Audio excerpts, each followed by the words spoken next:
Alright, so gawa lang tayo ng quick review about sa motor na to or konting info lang kasi minsan pag nagpo-post ako, maraming nagtatanong kung anong motor ito. So this is a Badja Monkey pero hindi siya Honda, copy lang siya. Kung magsa-search kayo sa Facebook, Google, Badja Monkey, makikita niyo dalawa yung headlight. Pero ito isa lang. So yung brand niya is China brand siya. Meron siyang nakalagay doon. Hindi ko lang ma-focus na kung anong brand siya, and then nakalagay 125cc and manual siya. So meaning meron siyang clutch. Yan. So maliit lang siya. Yung tires niya is by 8. Handlebars is natutupi yan if ever na gusto mong isakay sa sasakyan. Disc brake sa harap, drum brake sa likod, and then yun yung makina niya. And tank capacity is 4 liters, and sobrang tipid niyan. Pampanga to Bolinao, full tank, hindi siya naubos. Nung pauwi na ako, doon pa lang ako nagpagas ulit. 3 days ako sa Bolinao. So yan siya. Yung decals is pinalitan ko na lang, galing Shopee.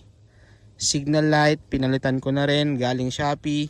Rear shock, headlight bulb pinalitan ko na. So yun lang. Check nyo na lang.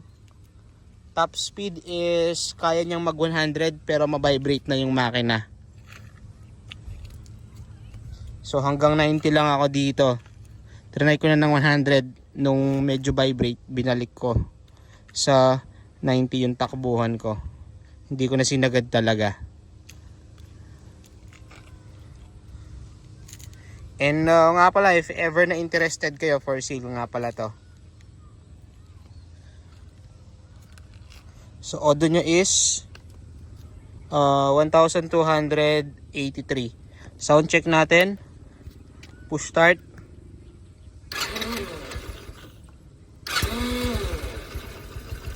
Yan, tahimik yung makina.